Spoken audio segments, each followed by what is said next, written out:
Dr. Oz is apparently not doing very well.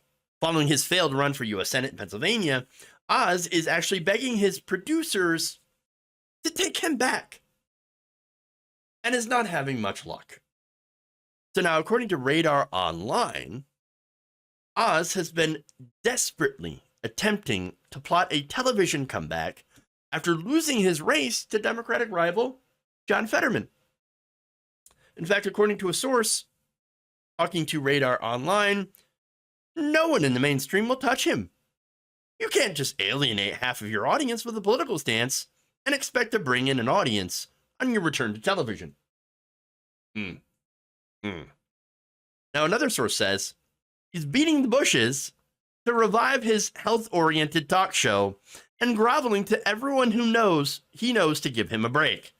But he's not making much progress. Let me just say, I immediately despise using the phrase beating the bushes. I think you probably know why. Okay. But anyway, really? Health-oriented talk show. What health? He used his platform to sell snake oil that benefited himself.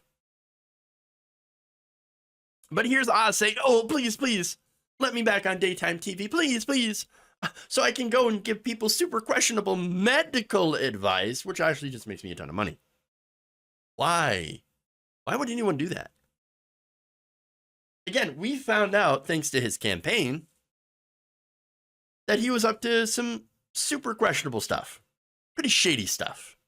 For example, he ran a medical testing program that was responsible for the murder of puppies. He's a puppy killer.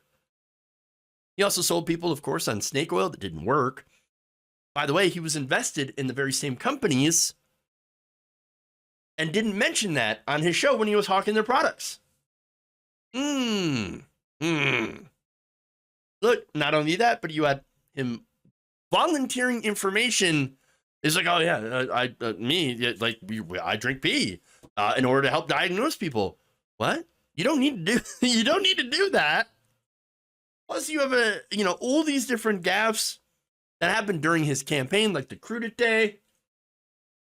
And the worst thing, of course, during that is, and you would think like the puppy killing is the worst, definitely. But one of the other worst ones, at least when it comes to politics, and supposedly being a doctor, a medical professional, is making fun of a stroke victim. I mean, honestly, you're supposed to be a medical person, right? And you're making fun of someone who had a medical condition. And yes, for a while, during his recovery, John Fetterman had difficulty understanding speech and being able to speak clearly. Now, he's back to normal. Again, 99% there, okay, on, his recovery. And he's doing pretty good.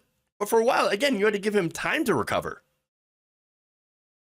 And yet, here's Dr. Oz, supposed Dr. Oz, making fun of Fetterman.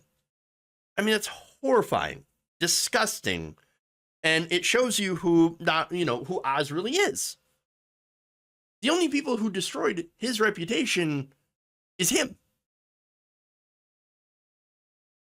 In fact, an insider had claimed this.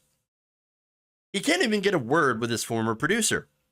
Dr. Oz is a social creature who likes to hear himself talk, no kidding, and it's beginning to dawn on him that he's just not wanted in Hollywood circles anymore. Even Oprah turned her back on Oz. That said, it's not all bad for Oz. There's a small hope for him. Radar Online was told that Oz had apparently impressed executives at Fox News and Newsmax. However, they did say that no firm offers to be a regular contributor or even to get a show on those outlets had materialized. Now, sources said that Oz, wants his own show back, telling the outlet he wants a daily gig. But apparently, so far, that's not going to happen. He's expected to return to small roles as a contributor on those right-wing networks. But let me just say that this is probably the best thing that has ever happened to the wasteland that is daytime television. Which, again, quite horrible. Yes, daytime television is still garbage, but with Dr. Oz gone, there's a little bit less trash.